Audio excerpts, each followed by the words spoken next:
Hey, what's going on, everybody? Just give me a second here, just getting set up.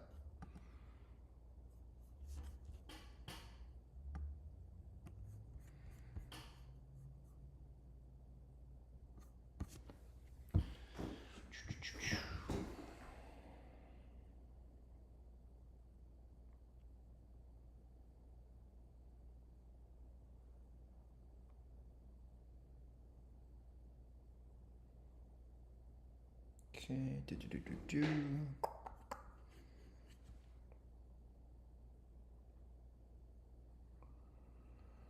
Okay, what's going on, everybody? Give me a second here, just getting set up.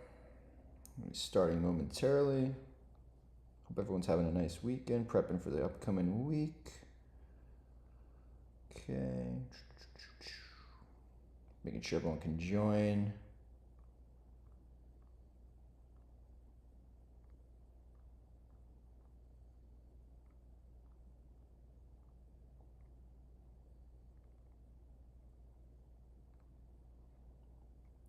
Okay. Give me a second, guys. Hello, everyone. Welcome. Thanks for joining. We're going to get started in just a second, just making sure everyone doesn't have any technical difficulties, and we're kind of starting up. Link for live stream. Here we go.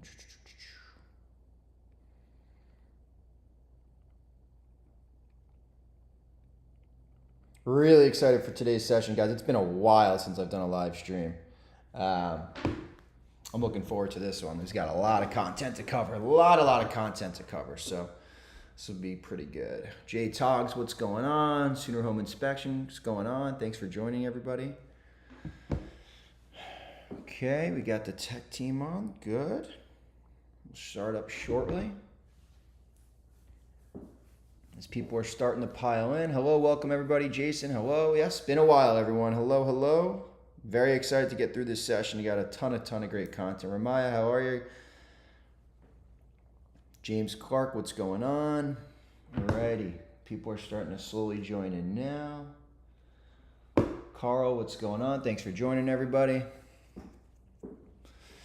And feel free to, grab any questions you guys have for the end. I did save about 5-10 minutes for some Q&A as usual. So we'll jump into that in a little bit. Going to give everyone about a minute here to jump in, guys. People are starting to hop on now across all different sort of social channels. So let everyone start to join and we'll jump into it. I have about scheduled for this presentation about 45 minutes, give or take. As you guys know, I don't like to waste any time. We'll get right into it right when we get started. So if you guys have any other commitments, about 45 minutes of your time. So it should be a really good one. Help everyone study and prep for the next couple weeks. Sort of how I've been thinking about these markets. Yeah, we got a lot of stuff going on. So Saucy, Chuck, hello guys, what's going on? Hope everyone's having a nice weekend. Thanks for joining. We're going to get started here momentarily.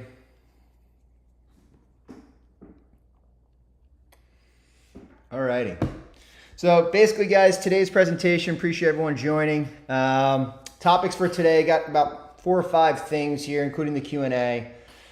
First off, for anyone joining, this is a public session other than our premium members. I'm Spud from Spud Zone. You can check us out in Spud Zone, Discord link, and our community, along with other social media channels you can follow within the description in the YouTube section. Feel free to join. We have thousands of members and happy students. We've been around for about over 5 years now. Feel free to check out our testimonials and some of our teaching courses that we've sort of focused on. We strictly follow price action. That really dictates the market. So that's kind of the approach that we take to everyday trading. So here to help you along the way as well as be a good teacher and a coach. I'm a full-time trader myself. So I'm in the trenches every day with everyone. So yes, I've got a great read on a lot of these market stuff and going to share some of my technical analysis and run through a ton of things today. Basically, today's topic is going to cover market volatility and different vehicles you guys can trade on while markets are volatile, right? It's been a while since we've jumped into one of these sort of big session breakdowns. I'm excited to kind of talk through where markets are. We've had a lot of great short ideas off the top. Is about time we've sort of had that flush out with liquidity, and we're going to see, we're sort of approaching some key technical areas on some indexes that you probably want to take a look at or keep an eye on as vol is starting to heat up, VIX is starting to heat up, and a lot of uncertainty in the market starting to heat up. So whenever we get volatility, we get opportunity as traders, right? Traders, we love volatility. That's when we can thrive, up or down. So we're going to talk through some of the vehicles guys can maybe play if you're looking to short but don't know how to short. I'm going to kind of talk through some vehicles you guys can potentially use for some trading opportunities. Let's talk through upcoming data and some market catalysts this week. It's a huge week coming up for the markets, and I'm going to discuss some things happening on Thursday, Friday that everyone should be aware of, as well as sentiment and positioning. Then I'm going to jump into the core of today's topic is really going to be large cap technical analysis. I got about 1, 2, 3, 4, 5, 6, 7.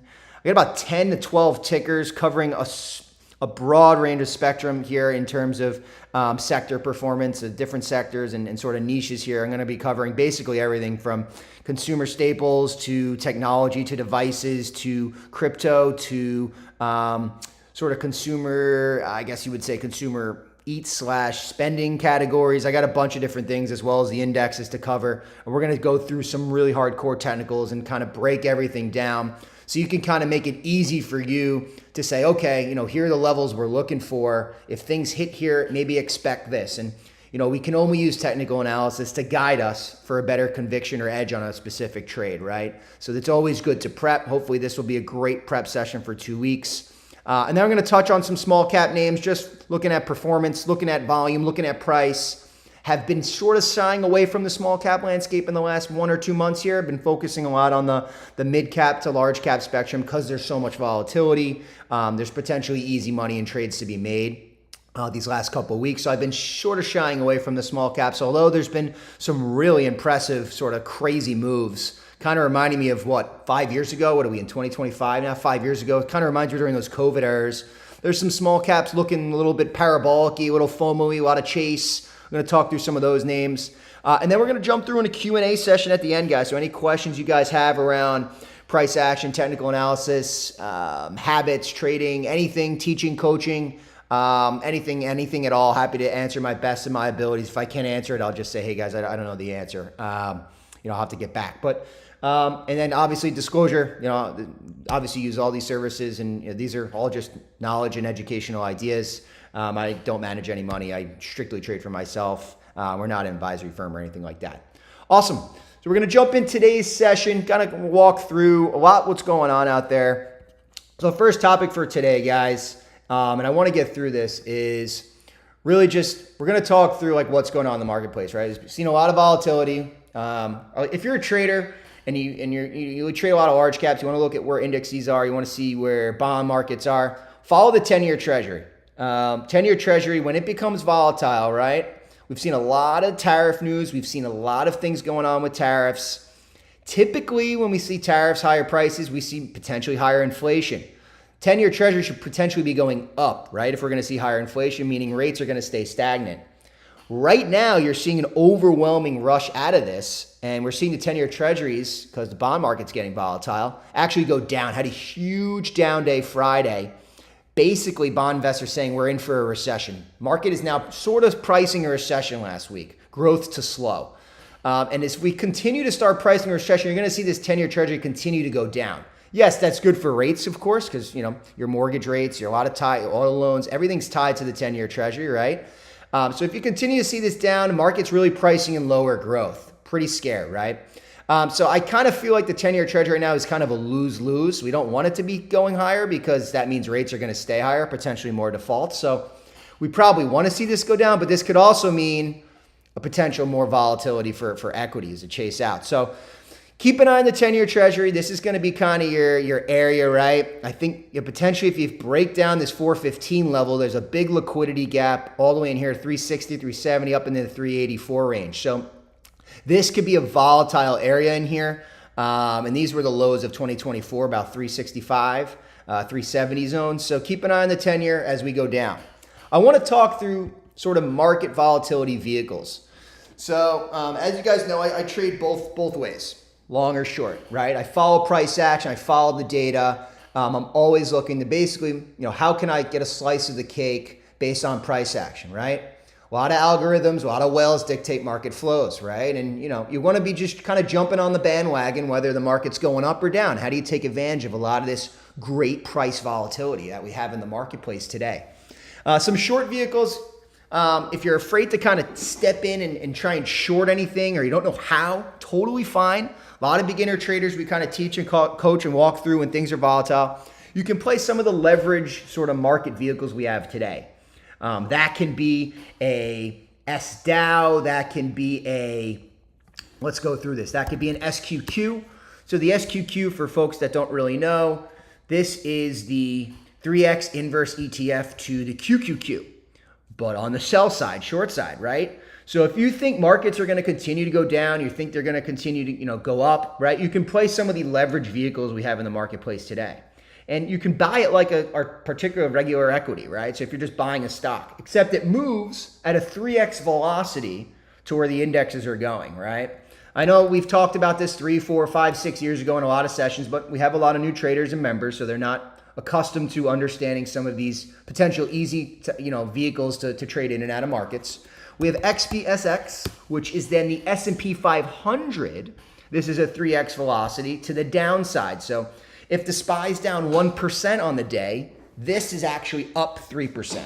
So it's a potential way to, I guess, hedge or leverage some of your long-term positions. If you're a perma long, you can maybe trade some of this on the side to limit some downside exposure if you think markets continue to go lower. Or if markets start to really head lower, you can sort of scalp this stuff as a regular stock along the way.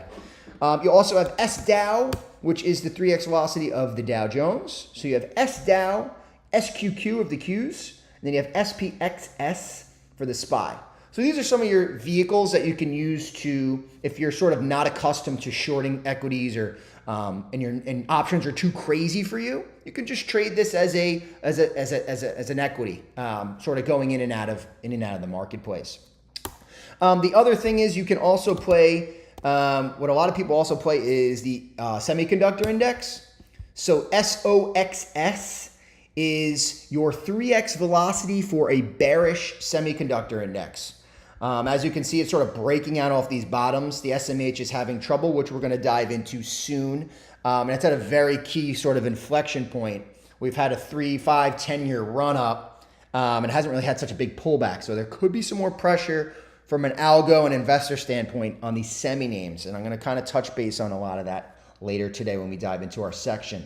But those are sort of the market vehicles you guys can use from a sell side perspective, from a volatility perspective, if you're sort of getting negative on the markets and don't really want to risk from an option standpoint, don't really want to risk, or you're very uncomfortable shorting equities.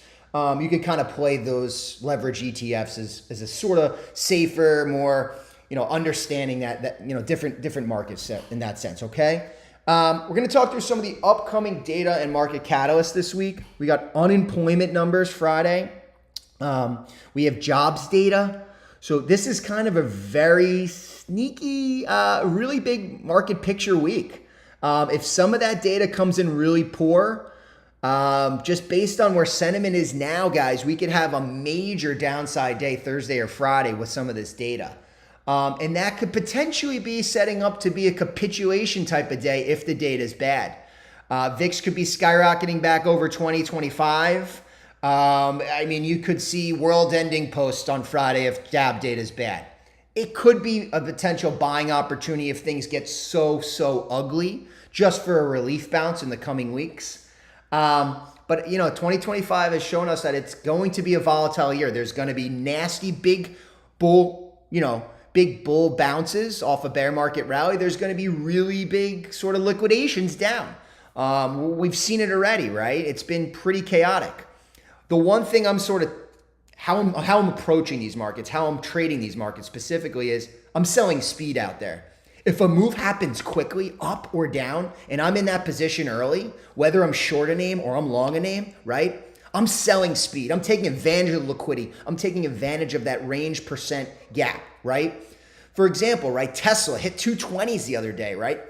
Skyrocketed in 3 or 4 days up to 290 it hit almost last week. I was out in the 270s. The move happened in 5 days, 15, 20, 25% gains. I mean, those are just, yearly, multi-year gains in days. Huge moves happening in the marketplace. I like to sell the move, whether it's a huge short, whether it's a long opportunity. I sell the move and I ask questions later. I kind of take a breath and reset. right? When a huge move happens and you're in one of these opportunities pretty early, there's nothing wrong with paying yourself along the way, whether that's on a long or whether that's short. You always want to be paying yourself as a trader. You want to be taking advantage of that liquidity, right, in the marketplace, because you don't know if the next day that liquidity might be there on that name. You want to take advantage of what the market gives you.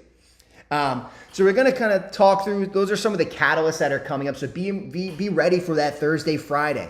In case things are really bearish, it could be a capitulation type of day versus the opposite. I don't want to be sort of contrarian here or sort of take a different bias here, is if the data actually comes in pretty strong, we could get one of those face rip rallies on Thursday, Friday. So, I think Thursday, Friday are going to be extremely volatile. So just be ready to trade. There could be some really big moves up or down off some of this data. So we're going to jump into sort of the technical analysis here, and we're going to start strictly with large caps. So get your sort of pen and paper out. We're going to really take a good dive in here. Okay, good. We got a ton of viewers here. Everyone can hear and everything. Great. Excellent. So really, we've had 4 or 5 weeks of really just straight blood and chaos in the streets, as I like to say. I know it feels like the world's over, but it's really not. The indexes are sort of just making a preliminary move down after a 3, 4, 5 year bull run. And we probably have some more downside to go based on just what I'm seeing in the technicals. That doesn't mean there's not going to be awesome buy opportunities, right? So as a trader, whether you're a perma long, whether you love to short, there's opportunities for everyone in this market. But I want to start strictly and just cover technical analysis on about 13 or 15 tickers that I'll be watching this week. Specifically, 3 or 4 of them that I think are going to have some pretty serious moves both ways. And I'm going to talk through some of these technicals. So let's start off with the indexes for all the index traders out there, option folks. We got the SPY S&P 500. As you guys know, this is primarily an index where majority of America, foreign assets, foreign funds, different entities, institutions are holding from an index basis. It performs potentially anywhere between 8 and 12% annually over the last 50, 100 years. Okay, it's pretty much an index where it belongs in a ton of 401ks, a ton of IRAs. Basically, tons of Americans have their assets tied to the S&P 500, right? It actually outperforms a ton of leverage funds, different hedge funds, etc. It's known to be a great market vehicle indicator for long-term wealth, okay? So let's keep an eye on the S&P 500. That's going to be one of the most actively traded ETFs out there. If it hasn't been the last couple of weeks, it will be continuing the next couple of weeks. Let's talk about technicals on where this could potentially go. I like to look at the weekly charts when things are chaotic, there's uncertainty, there's tons of media presence. Everyone's coming out of the woodwork with all their thoughts and targets and prices and this, blah, blah, blah, blah, blah. To me, none of it matters. We as traders have to follow price. Price dictates where the market goes. It doesn't matter what someone says. It doesn't matter what someone does. That price, whether that's going up or down, we have to respect the price. We have to trade the price. We have to trade what the market is giving us. From an S&P 500 weekly perspective, I like to look at the weekly chart because daily charts, when things are sort of very volatile, can be a little bit deceiving. When you look at a larger time frame, as a weekly chart, it gives you a better definition of the market as a whole from a larger perspective. Because we as sort of day traders or week traders or swing traders, we're looking at things in a very granular lens, right? Whereas long-term investors managing billions, hundreds of billions of dollars, they're not looking at a day-to-day move. They're looking at a 1, 2, 5, 6 year sort of horizon, right? And if things change in that, they don't really care about the day-to-day action. They're going to make sort of investment decisions or technical trading decisions based on that thesis, right? So the weekly and monthly chart, when things are volatile, are great places to start for you guys in terms of prep work. It gives you the bigger sort of picture of where things can go. So let's take a look at the SPY here. We broke through that 562, 565 plane, 558, and we closed sort of at a 556 on Friday. I'm sure it's probably lower in after hours. This 5,500 is a pretty key test per se. Okay.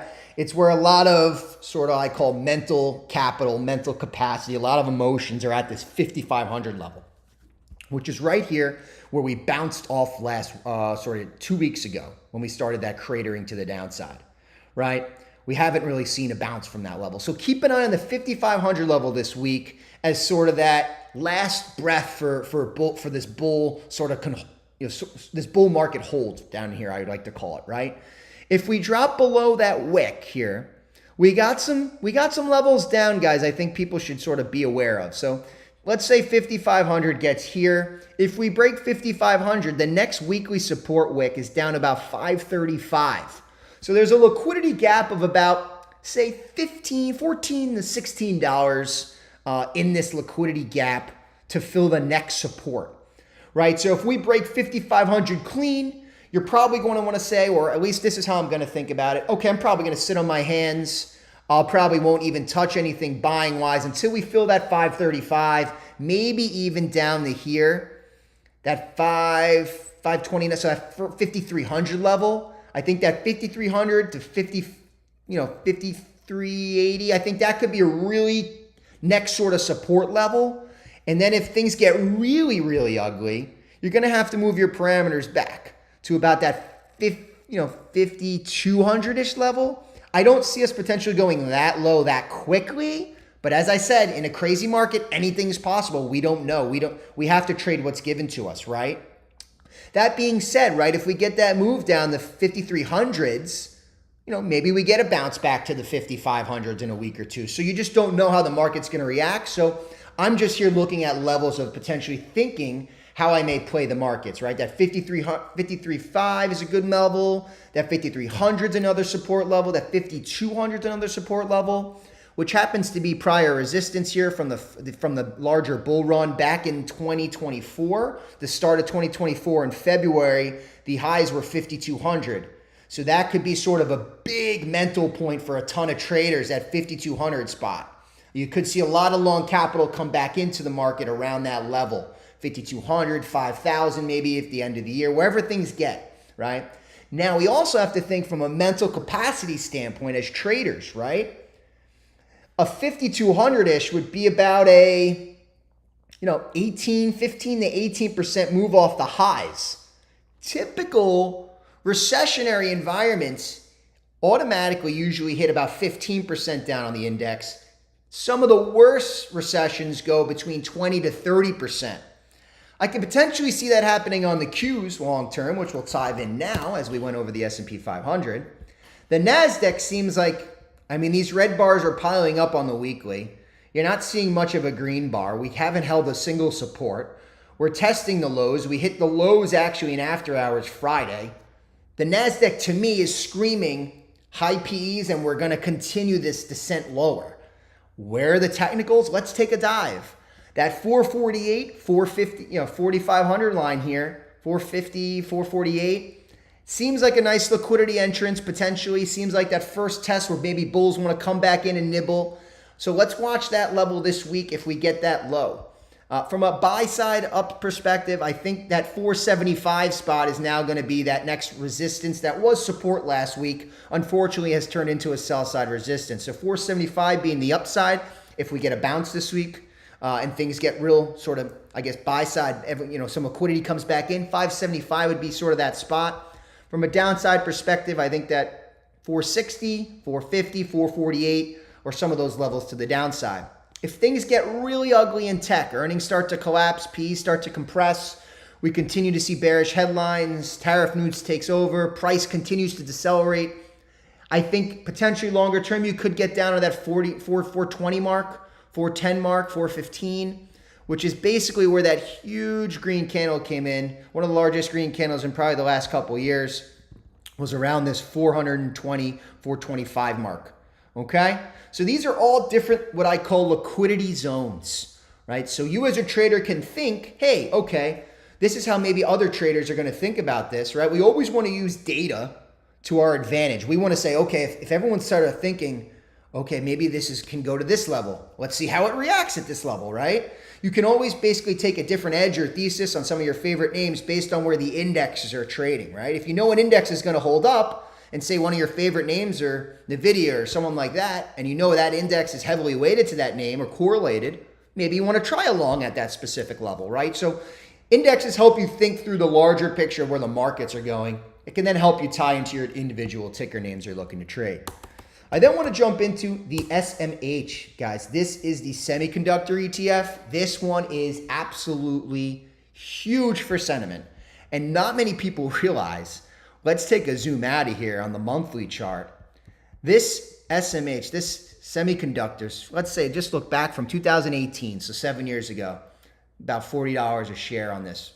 We've went full parabolic mode into a 280 pop. We're about 211 and after hours, closed around 212. Okay. What's important here is this semiconductor ETF held for 1, 2, 3, 4, 5, 6, 7, 8 months. It consolidated and went absolutely nowhere. To me as a trader, it was dead money for 8 months. So we're at a very key inflection point here. It seems like this is a profit-taking level, right? We have some wicks down the 198, 200 zone. So say 200, give or take. That's another, 5% lower. We could test that maybe this week, maybe on Monday. Who knows? That 200 points a key line. And then I want to look at the next really key inflection point. A lot of traders are calling this SMH thing a potential bubble market.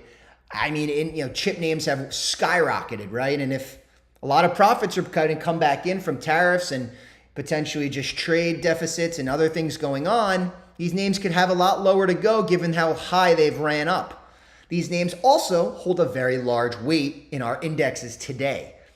Hence a lot of the large 15 to 20% index to the moves we've seen in the last couple of years to the upside. If a lot of this unwinds, indexes could go lower than you potentially think. So I want to look at a huge liquidity gap here. SMH has a key support at 200.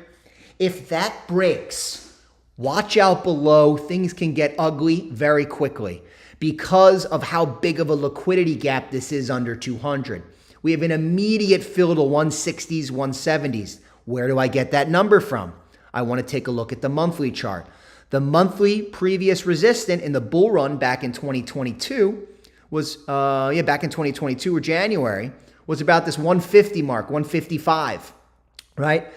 I would think traders as a psych level, that 155 level would be a key support. And I'm not saying, the broad SMH can get there tomorrow. I'm saying that in 6 to 12 months, if we're trading down in a bear market still, that's going to be a key level to be watching, right? As a psych level. This whole liquidity gap is pretty serious from a monthly standpoint. If we look at the weekly chart, same thing. That 200 line looks like it wants to be retested. It bounced off it once. It bounced off it twice.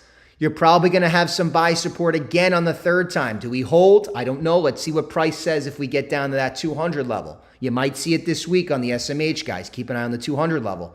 Under the 200 level, and things could get into what I call scary liquidation phase.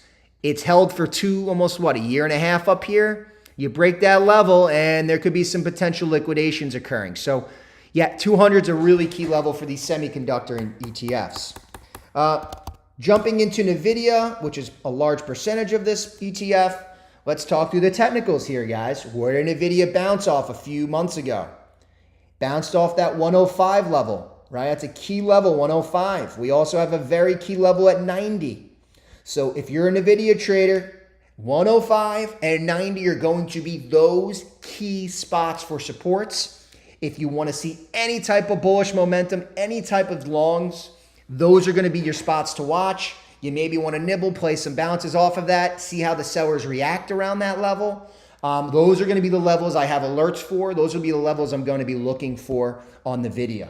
I think that's a really key. Those two key levels in the next few months are going to be 105 for me and 90. And these are bigger picture ideas, right? Right. This stock trades, hundreds of billions of dollars weekly. I mean, it's a huge liquidity move. If you start to break under 105, it's at 109, guys, in after hours flat. You could see that 105 retest this week. Are you going to see 100? I don't know. We could see 100. That's another 9% down. Keep an eye. This is named. It could unwind. We could have some unwinds to do. If it gets really ugly here and we see liquidations on the name in the next few months, this big ultimate liquidity would be down. I hate to say it, $75. That's a huge wick down here on the weekly. If we take a look at the monthly, monthly's a little bit different. Wick is still down to 75, maybe that 82 range. You could even bring it back up here. Let me delete that. You could even bring it back up to maybe that 90. That 90 is a really key spot on the monthly. So, if NVIDIA fire sells another 15, 20%, I'll probably be a buyer at 90, potentially for a bounce to 100, 105, 110 maybe. So keep an eye on this 90 range and that 105 range, guys, in the short term. That is ticker NVIDIA, as everyone knows.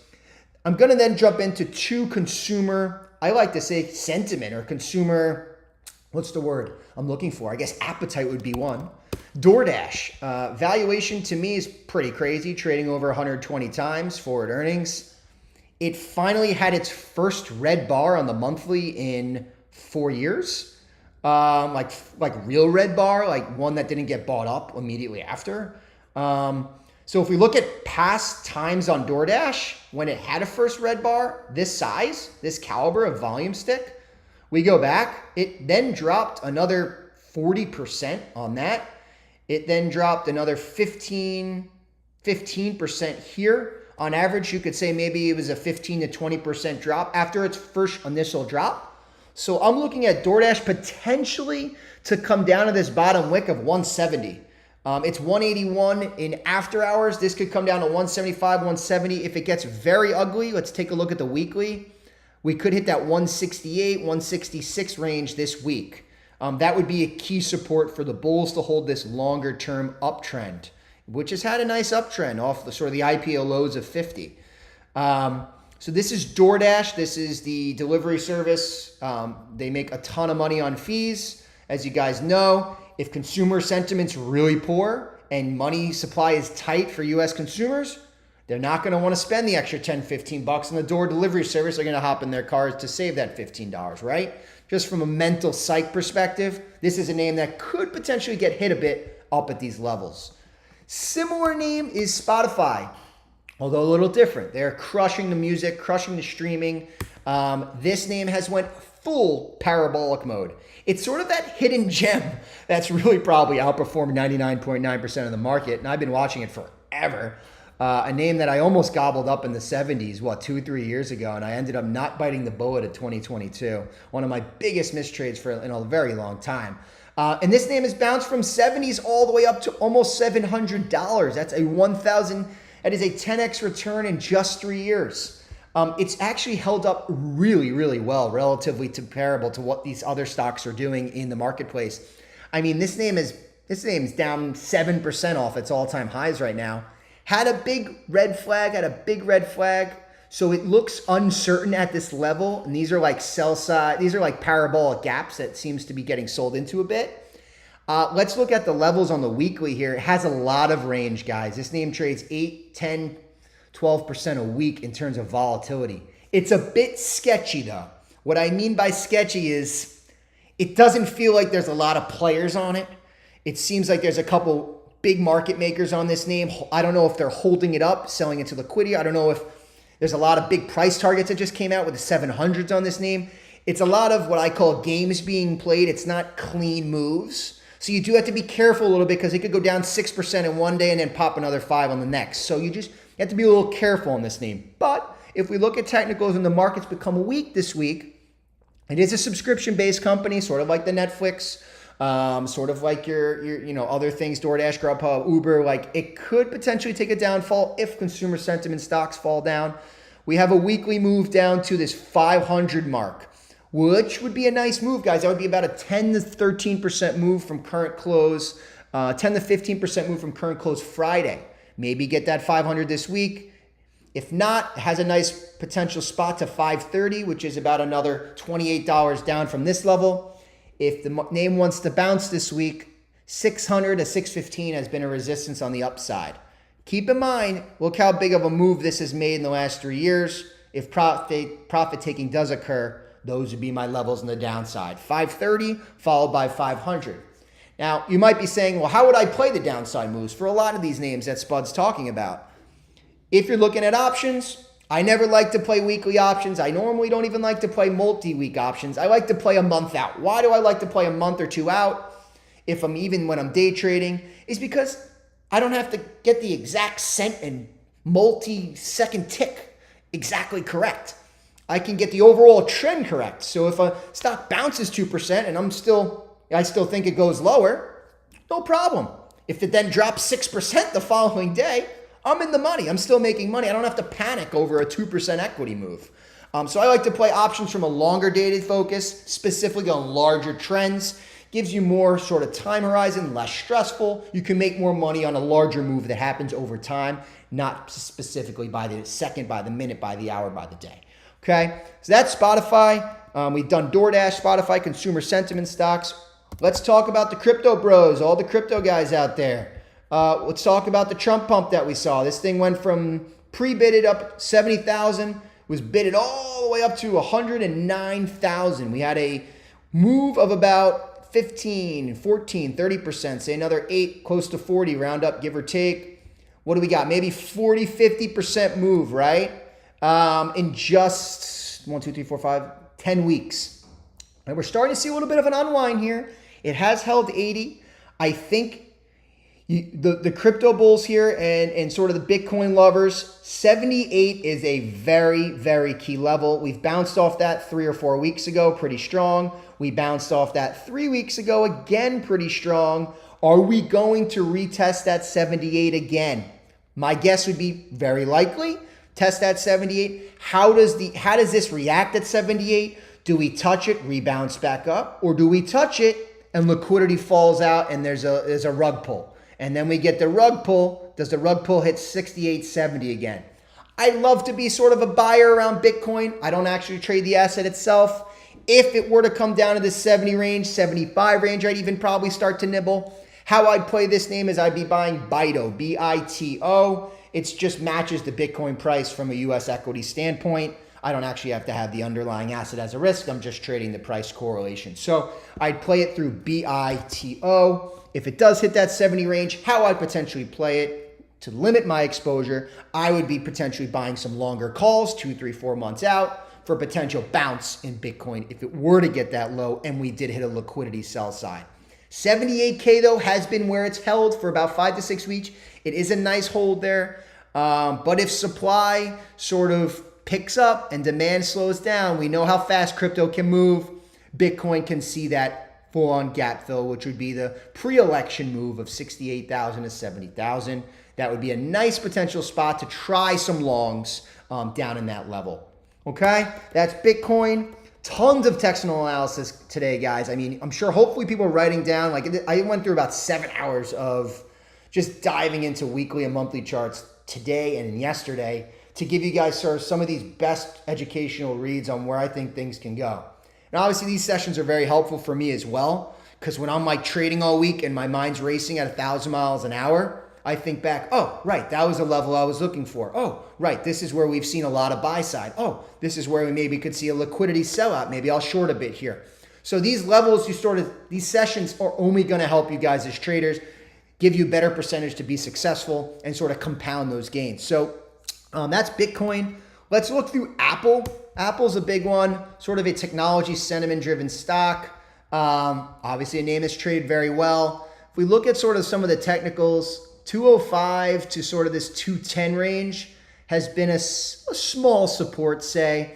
I think if you break below 210, watch out for a move into this level, which are the previous highs.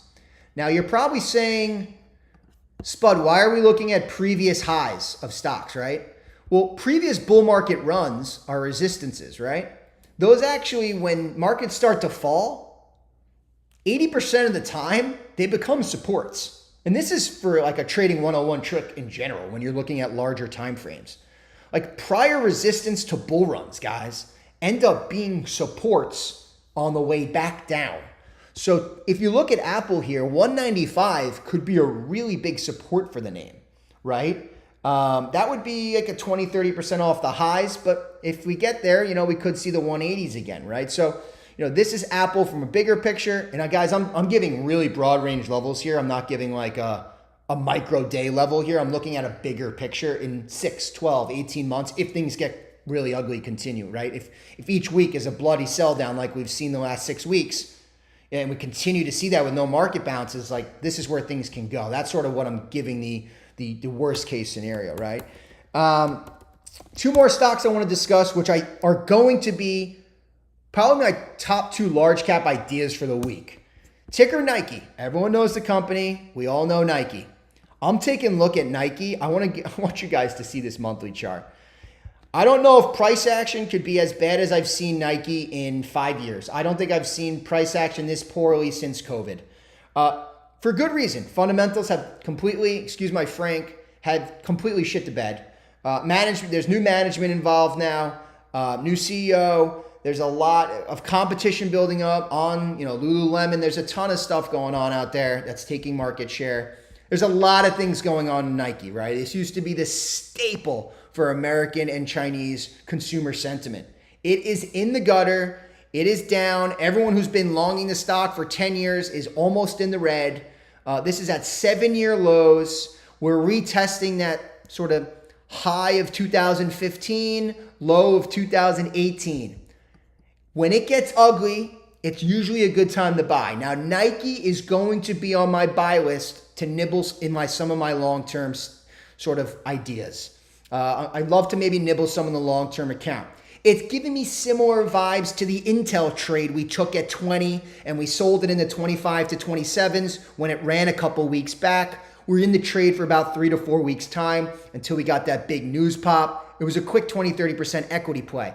I don't know if you're going to get that big of a move on Nike. It's a much bigger, sort of slower, but in terms of price action, it reminds me of the Intel chart a bit where things are so ugly, everyone's so negative. That's typically when you want to potentially just step in, close your eyes, hold your breath, and maybe buy the ticker. So I'm going to be looking at this spot, at this 58.59 spot, which would be another $4 move down on Nike this week. It closed at 63. Let's go to the daily chart. It's been in a free fall mode. The daily chart has been free falling. The earnings came down. You had a big liquidity day of 77 million shares. The low was 65. We're now below that. I'm looking at that 59 mark, which would be that huge monthly low wick back to COVID lows. So COVID lows are around the 58, 59. I have alerts set up. If it hits that 58, 59, I'm probably going to nibble some 60, 65 calls for a month or two out. Give myself some time where if Nike does recover 5 or 10, 15% equity, I'm in the money. I'm going to be able to take advantage of some of that exposure, and I'll be able to limit my equity risk if I don't want to take a big equity position at that level. Okay, I can lose some of my call premiums, but if the stock does bounce, I get a lot of that juicy premium to the upside. So 58, 59, I have some alerts set up. I'll probably start to nibble like a goblin. I'm going to start nibbling. I'm going to be that gerbil. I'm going to start nibbling some longs in that range only because that's the COVID lows. That is the high of 2015, the previous bull market. And there's a lot of psych around that 60 level, guys. So keep an eye on Nike, ticker NKE. The next one, similar setup to Nike right now, but this fits a very, very bullish trend in the last couple of years. Novo Nordisk. That and Eli Lilly have been the weight loss, monster players, right? So Nike and Novo are sort of my big, longer term potential nibble spots on some of these names if we get to these technical levels, okay, guys? So these are going to be, sort of spots I'm maybe looking at for some longer term. And guys, long term, these take a long time. I was buying the China craziness 6, 10, 12 months ago. Everyone was screaming at Baba at $80 saying it's going to 0, it's going to 50, it's going to 20. Alibaba is one of the biggest sort of consumer names out there in the world.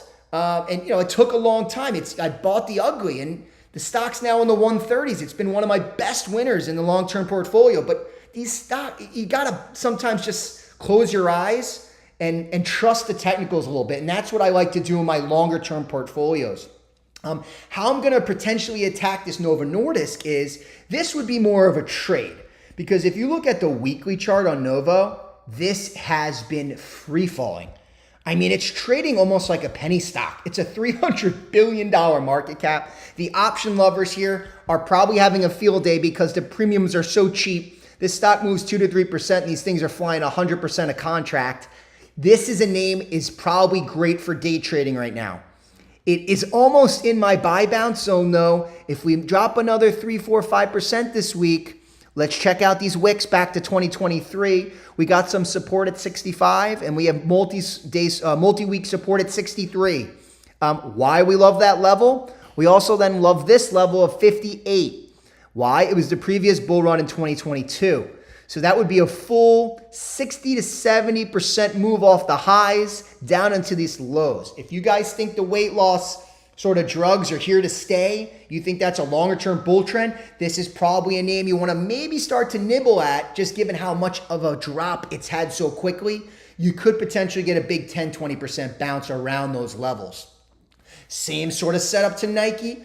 This one would probably move a little bit faster. It's a little bit faster moving of a stock than Nike. Nike's a little bit more slower, low IV. From an option perspective, how I'd play this, if it does come down to that 58, 60, 65, I'll probably nibbling all the way down, and I get a pop back to 70, 75, 80-ish. I'd play it through a call spread. I'd be playing calls a month, 2, 3 months out to give me some time for a bounce to take place. And that's NVO. That's our last large cap. I know I'm kind of running a little bit slower here, but I wanted to really take a deep dive in some of these technicals. I'm going to jump into small caps now. If you have any questions on some of these large caps or just some of my methodologies and how I'm looking at technicals, I don't use a lot of indicators. I do use the 200 moving average a little bit, but everything really is really price and technical action. I mean, just really price action. Like where things can stop, where things can go, where things can bounce, where things can sell to is sort of how I look at things. I don't get involved with all the mumbo jumbo indicators. I'm going to jump into some small caps because I know there's probably a ton of viewers out there that are looking at like, hey, you know, I trade small caps. I don't trade a lot of large caps, equity or options. No problem. I have about another 10 minutes here for the small cap lovers. Going to dive into some of the small cap. Let's take a look at a few. These are more short-term basis. First one I have is what seems to be a lot of chatter out there across social. I was doing a couple little tests earlier. A lot of chatter on this name, Micro Algo. I don't even know, what is it? Micro Algo stock. I mean, it's obviously just a volatile, crazy penny stock, it seems like. The chart is pretty wild. I mean, if you look at the daily chart, it looks like it had a split around 250 a share, give or take, back in 2024, I guess almost the start of 2025. It's up about, I don't know, 500, 600% since that. The chart is showing some pretty bullish signs. Liquidity is, I would say, A++ for a small cap. It seems like you could get in and out of this name with size. It's trading on average, what, 20, 30, 40, 50 million shares a day, around $10 to $15 a day. You know, it's trading $1 billion a day, 500 million to $1 billion a day. That's unbelievable liquidity for a small cap. Probably, I imagine, a ton of shorts stuck in the name. It kind of gives me a little bit of a GameStop vibe if it holds this level. If it does hold this level, watch out for the 20s, watch out for the 30s, potentially all the way up to that bottom wick right in here. So you could see if you go up to the weekly chart, right? You could, daily chart. Oops, where am I? So it's such a crazy downfall from, I guess, the split levels. But if it continues up, you got a wick up here around that 25, and then you have a top wick out around 33. So if this name continues, those would be my levels to watch, 25 and 33. As I mentioned, this is a ultra violent penny stock. It's been bidded up from $2.50, so you have to be careful. But if shorts are stuck and momentum continues and liquidity is getting sucked out on the sell side, it could go parabolic to 25 and 33 levels. Keep an eye on those levels. As I said, I don't know anything about fundamentals or anything, whether offerings are in play. I know nothing about the stock. I think it had, I believe, an offering at 80 cents, and it's trading at $17 into close. So give or take, this stock could be down 50% this week, and I wouldn't flinch, right? So, you know, that's one of the momentum names that came up on my scanner. Another one is ticker RAY, R-A-Y, Raytech Holdings from a small cap perspective. And I see a lot of viewers jumping on now. If you guys came for the large cap session, we just spent 30 minutes on that. This will be recorded, so I'll post a link all over social so you guys can jump back into the technicals. This ticker RAY looks like a recent either IPO or maybe a SPAC, something going on up here. Weekly chart's kind of hitting some resistances. The 220 mark would be a key break. If it breaks 220, could fill up to the 3s and 4s. So this will be a name I'm watching because it's held for 4 or 5 days at the highs. So if there is anyone stuck in here, we could get a blast candle up 250s to 3s. And this is a small cap momentum trade. Just looking at technicals, guys, and price. These things do get really violent, really volatile. But, just some names I'll be looking at this week. Another ticker surge. I think it had a volume play last week. You kind of want to watch this level around 170, 180. If it bounces there, could potentially see the 2s and 3s again. It's another one on the radar. And then this one was a penny stock. Had a big licensing deal with a weight loss, Novo Nordisk, NVO, which we just talked about in the large cap focus. Potentially $450 million aggregate and then potentially a $1 billion pipeline deal. Stock has been trading sort of near multi-year lows down here on the weekly. It's had a lot of support at $1, and then it's really ripped up to $4 from that level. I'm seeing analyst price targets between 4 and 8 on the name. If this continues, this name potentially pop back to 90 cents, $1 this week, maybe next week. This could be a potential name if the price holds and volume is there. Potentially could continue to have some upside. Traded over 400 million shares Friday, so obviously very liquid. Just keep an eye on price action this week. Looks like it didn't have any after hours down move, so just keep an eye on it. That key break would be 70 cents. If it holds and breaks over 70 cents. You could see an upside move anywhere between $1 and almost $2. So it has a lot of range percentage if it breaks that 70 cents mark. So I'll be looking. I have some alerts set up for 70 cents. If it breaks 70 cents, probably jump in for a small couple-day swing trade. That is ticker LXRX. Had obesity loss, drug news, and a licensing deal. Penny stock, around 200 million market cap. So keep an eye on that one. And that kind of covers our small caps. I have about 4 of them. As I said, I've been trying to shy away from some of the small cap stuff, given how liquid and volatile other areas of the markets are. I just see more of a better, risk and reward for some of the trading strategies I have and use and sort of templates. So that's some of the small cap stuff. I'm going to dive into, I'll take a breath here and take a sip of water here. I know I've been talking pretty quickly, but as I like to say, we always like to sort of jump into, good information right away. So if you guys want to shoot some Q&A over on the sidebar right in here, I can go through some questions. If anyone's been wanting to ask a question or anything around markets, price action, technicals, dynamics, data, trading strategies, happy to discuss anything, anything into that nature. So if you want to shoot some questions on the side, I'll spend 5 or 10 minutes and we could tackle some of those things for you.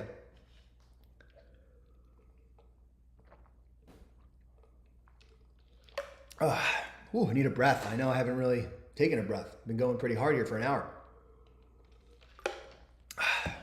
Let's see. James Clark, I like the idea with Nike. I was on the Intel play. That was a really nice payday. Awesome. Great to hear. I see some DoorDash comments, some Soxel.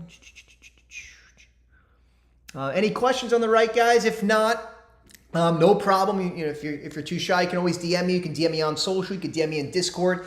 If you're new to the subscriber onto YouTube, we have a premium section in our Discord with thousands of members. We've been around for 5 or 6 years. You can always subscribe there. Cancel anytime you'd like. We are actively trading and sharing price action throughout the day, week. We're here every day. We eat, breathe, and sleep market. So you can check us out on the Discord. If not, I'm going to go answer some questions on the sidebar. J-Togs, can we look at app as a swing trade? I'm not going to go in particular specific tickers per se. I'll try and shy away from questions like that, but just because I'll just quickly look. If we look at the weekly chart, it's kind of holding up that 250 level with lows of 230. 230 seems like a safe sort of hold down in there. App seems kind of like a crazy sporadic one. I mean, look at these moves. This name's moving 15, 20% a week. I would call it more in the dangerous camp to trade.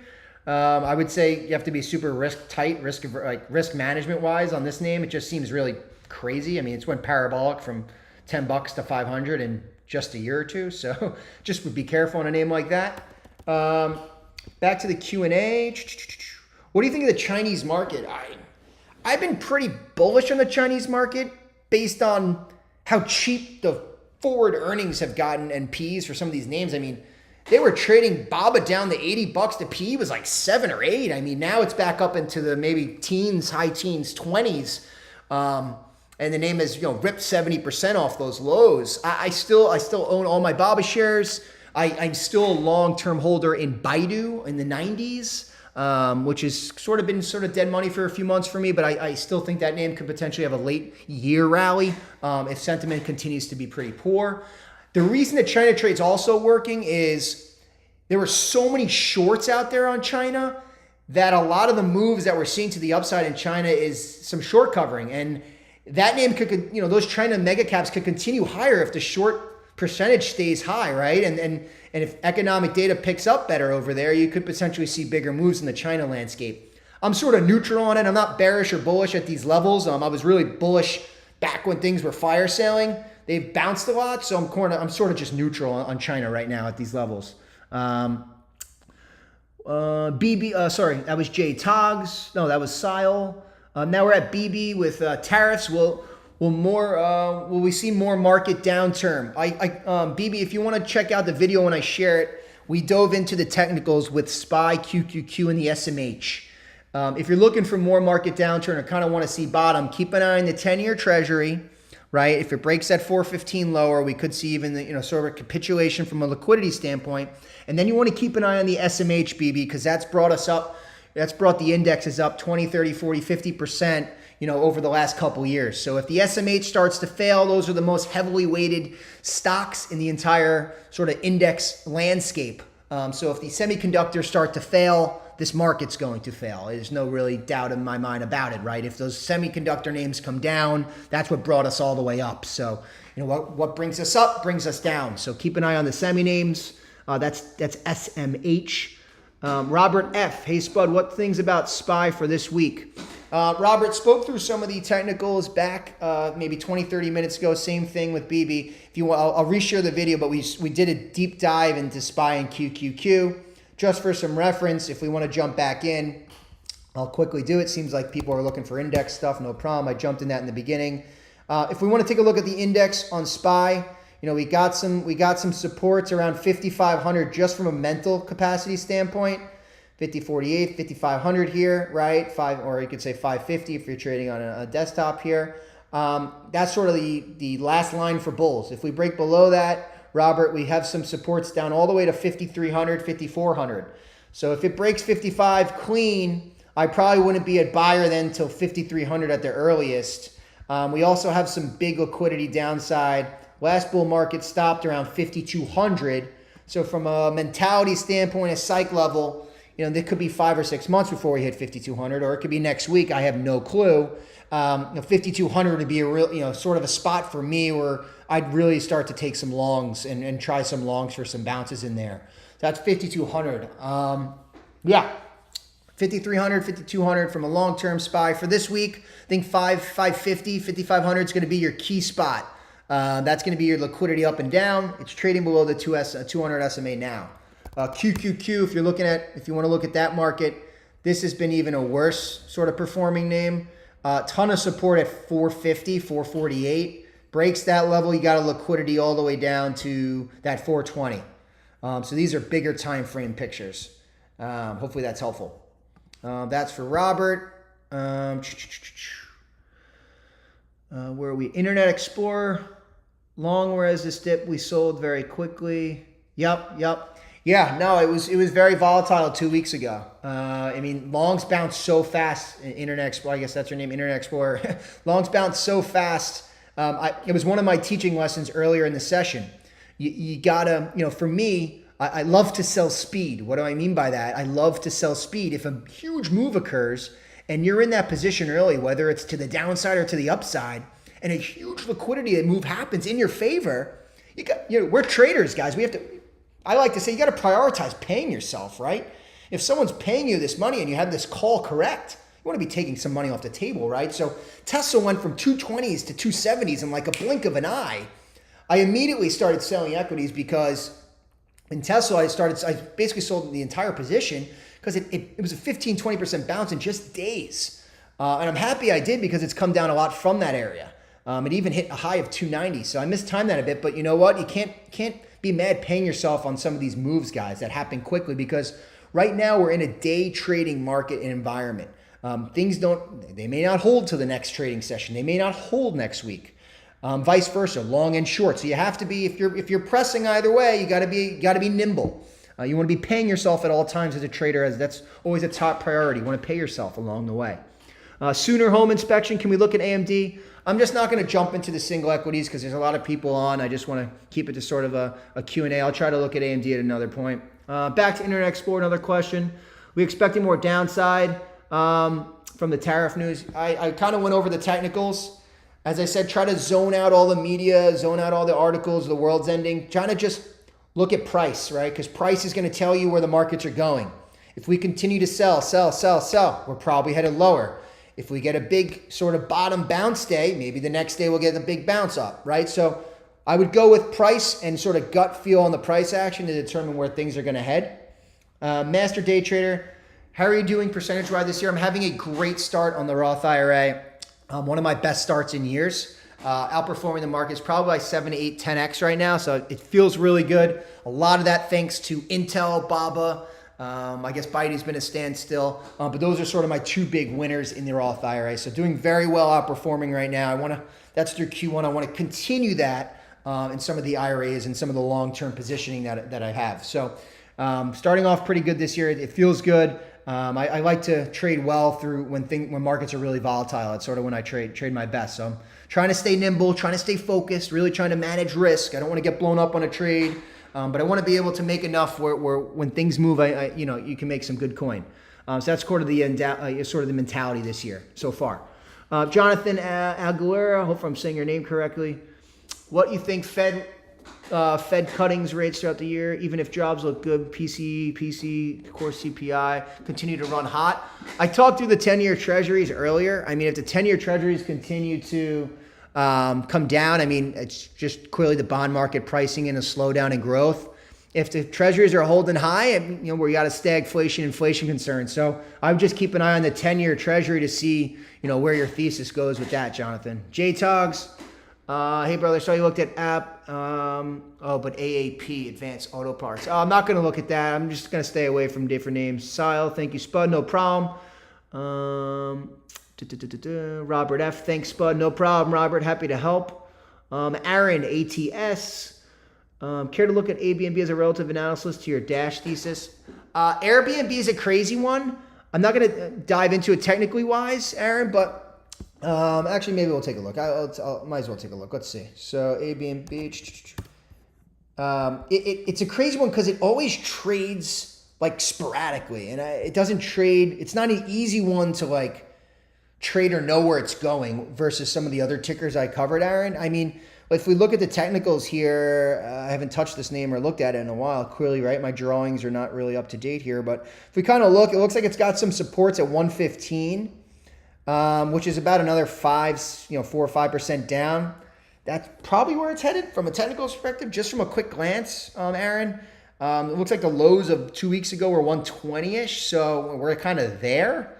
So, yeah, I think your 115 is a key level. Then I think your other downside would be about 104, 105. So if you're pressing on that short, 115, 105s are sort of your areas for the next spots for Airbnb. Hopefully that's helpful, Aaron. Next question, we got a CT. Do you look at the VIX? I do look at the VIX CT. Typically when I look at the VIX, when things get over 25, 30 on the VIX, that's 40, that's capitulation. I like to do buying days like that. That seems like that's like a world-ending sort of fear indicator. But VIX is holding 1820. I don't know if we've had the capitulation day yet. Maybe we have it this week. Keep an eye on the jobs data, unemployment. Maybe we get that sort of all-hands sell, and maybe you could buy some stuff then. So that's how I look at the VIX. I just kind of keep it where fear is. And we've had a lot of fear and uncertainty in this market. So VIX is always a good indicator. Over 20, things are volatile. So just keep it at that. Under 18, things could be potentially sort of slowing down, fading out. So that's kind of how I look at the VIX. Master Day Trader, all good. Aaron, TY Spud, no problem, guys. So happy everyone's able to join today. I'm going to shut it down. We're a little over an hour now, so I went over the 45-minute threshold. I appreciate everyone taking time out of your schedules. I hope that this session was very helpful. We haven't done one in like 6 to 8 months, so it was really great to connect with everyone again. Please share, subscribe. If you're not a premium subscriber, feel free to join. Yeah, good luck this week. Manage risk, everyone, and trade well. Going to be a lot of volatility and a lot of opportunity, as I like to say. So follow that price and continue to trade well. Take care, all. Stay safe, and see you guys in the Spud Zone tomorrow. Take care. Enjoy the rest of your weekends.